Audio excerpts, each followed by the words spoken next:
Before we begin, and we have some time, let me introduce myself. I'm Prachiti Targurkar, and I'm currently working in a company called Red Hat. Red Hat is a company, is a Linux-based, and also been given for the containers, like container-based platforms like OpenShift. So I'm a SQE in a team in a product of OpenShift where I'm working in a component MCO. So machine config operator is a component present in OpenShift which helps to apply any machine configurations onto the nodes.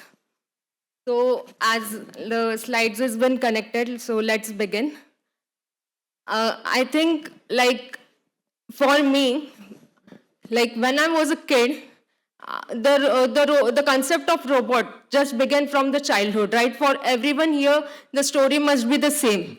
Like watching those movies, seeing those robots working, and back then it made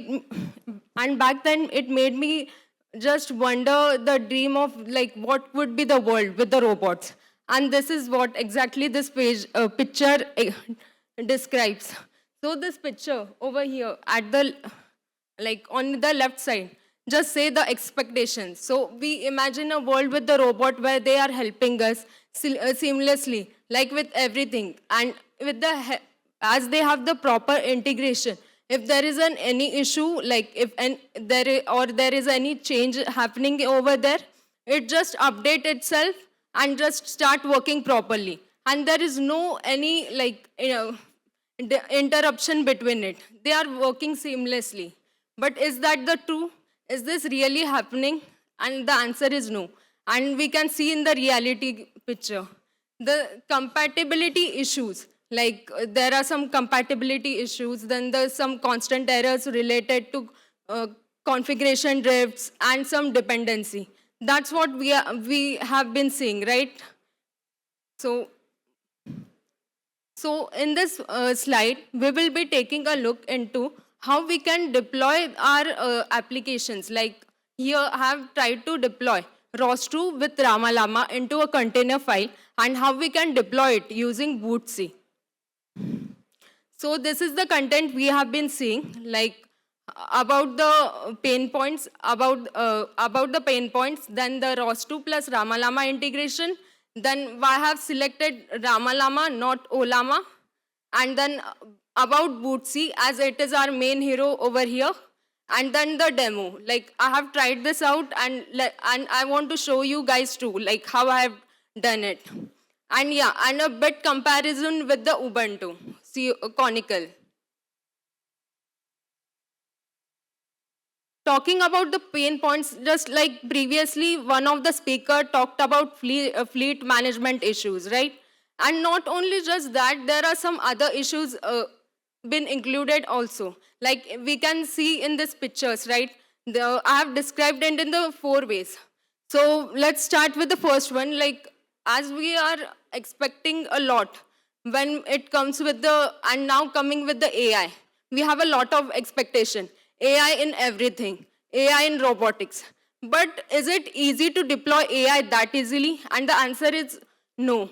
Because it's just not about having a proper software. We also need some like proper GPUs and CPUs. We also have to check the compatibility.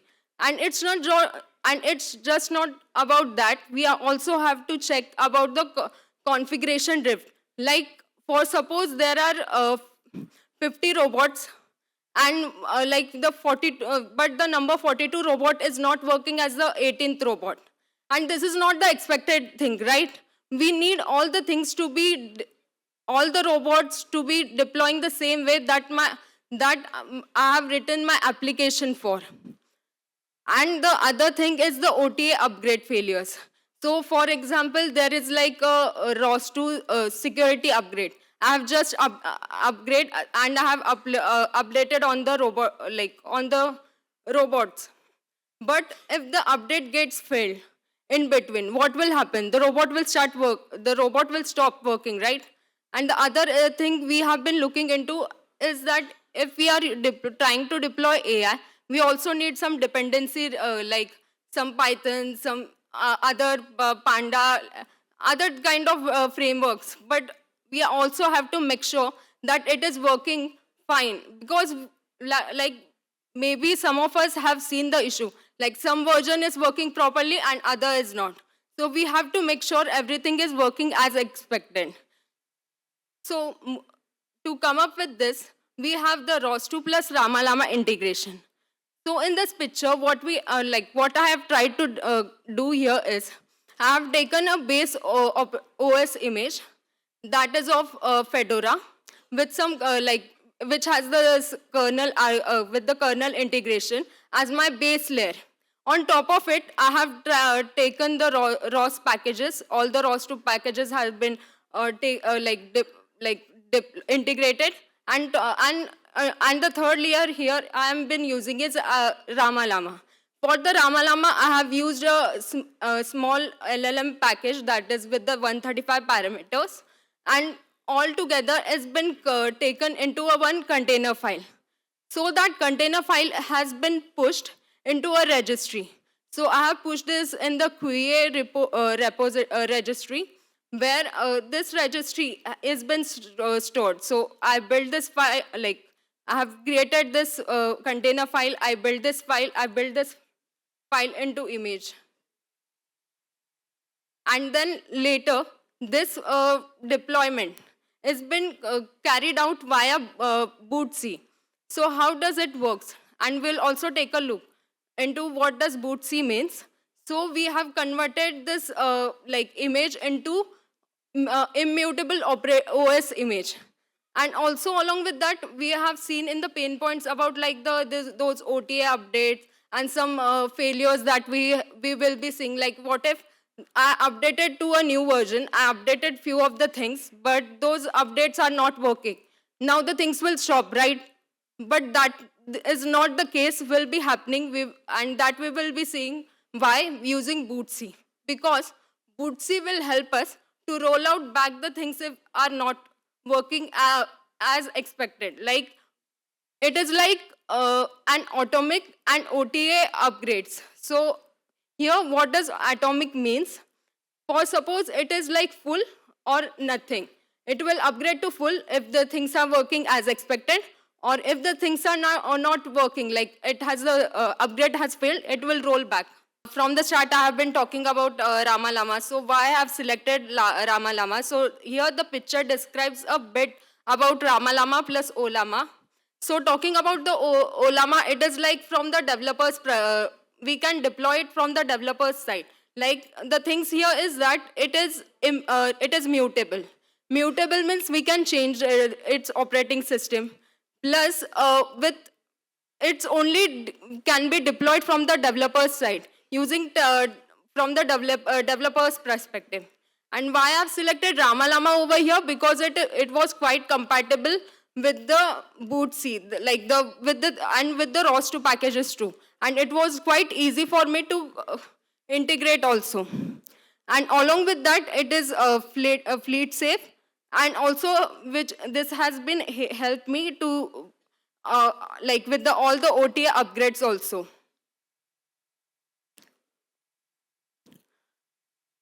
I know this is quite like what she has written over here, container, then irreversible sign Linux. What does it means, right? It's like we take a look and it seems confusing. But I'll tell you what this slide means. With saying that container is a Linux. So why I mean that? So like what we think here is, when we deploy an image or when we create an image, it is a like whole operating system. We deploy it as a whole. It's not just like we deploy anything on like there is an operating system, and top of that we build the application, and that is the thing. But it is not. It is an whole image. So when we deploy anything on the robots, it is going to be an whole operating system. It's not just going to be a bunch of applications. And talking about our hero here, bootc. So let's talk about what bootc is and what all things this bootc can help us.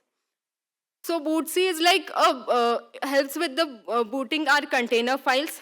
Like it helps our open container images to convert into a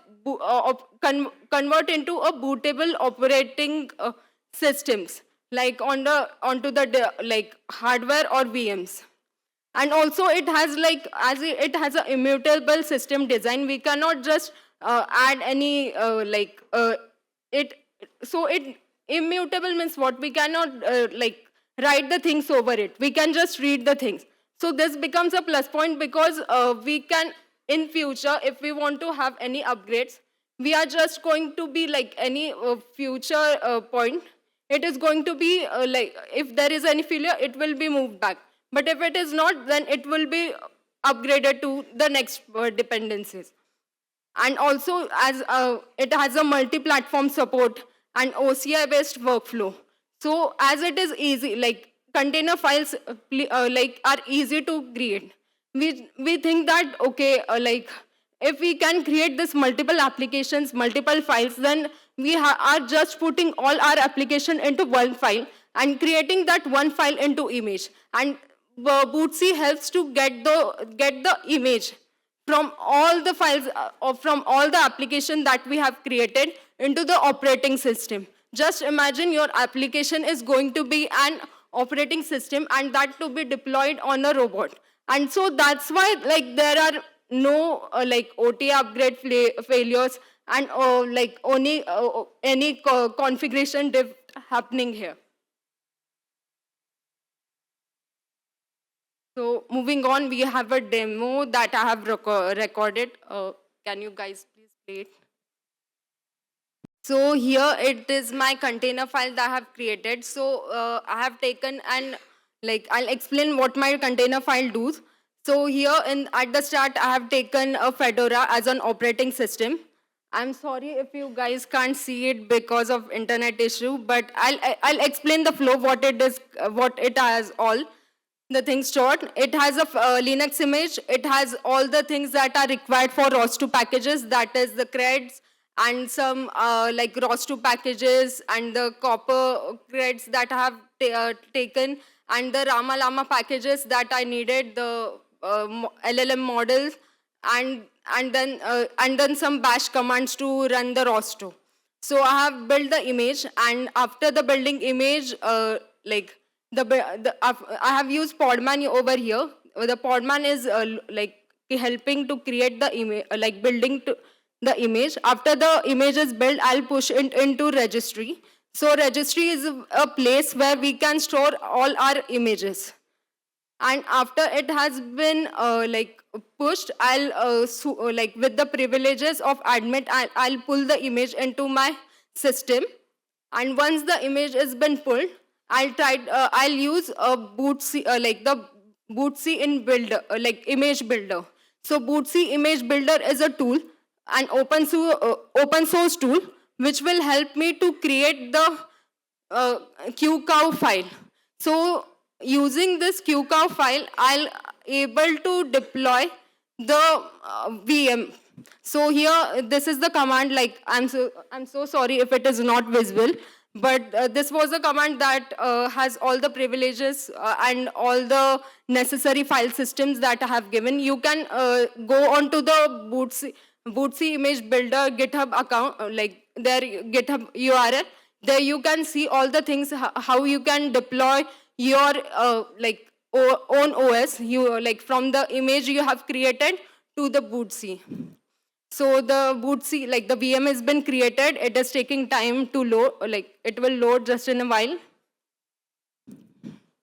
So yeah, the VM is created. After that, I'll just log in into it with the core username and password.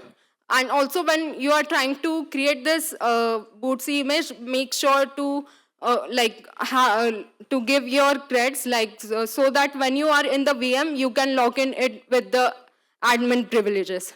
So I have did the admin login, and then now and then you can see like the ROS2 has been installed. So you can see the I've been checking like the ROS2 packages are all installed, and later I'll be trying to check that I'll try to check that the Ramalama is also installed too.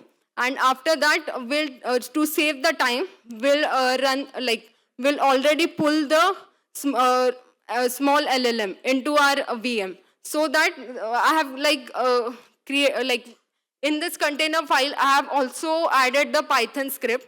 So what this Python script will do, so it will help us to understand the Ramalama plus ROS2 integration. So what here this application will do is, so suppose I'll prompt, the prompt will come after the Python packages, like I'll run the script. This prompt will show which command, like as here I have typed. So here I have been typing what is the, like what is OpenShift. So this will be like as I press enter, the script will start running. It will call the AI, like the small LLM, and it will pass the question to like it will pass the question to this small LLM. Once it has been passed, it would ask it will be passed to ROS2. So now as the packages were not loaded like properly, so we would like there was an error generated, but this is like the error shows that the things to not to do. And like after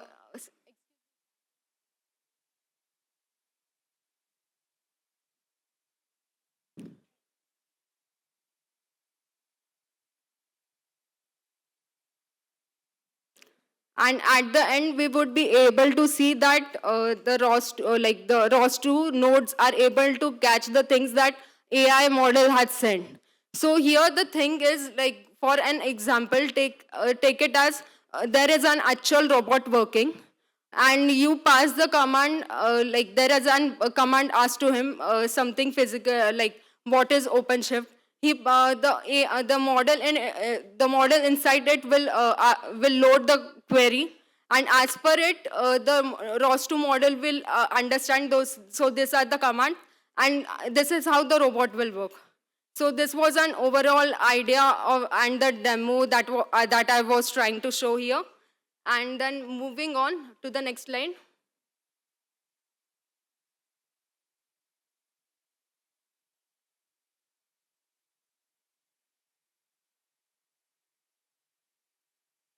So moving on, we have like a what are the future enhancement.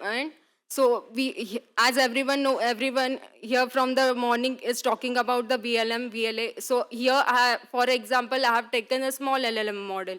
Maybe you guys can try out with the VLM, VLA, and also with the multi model, like combination of different models. Also, we can integrate these things.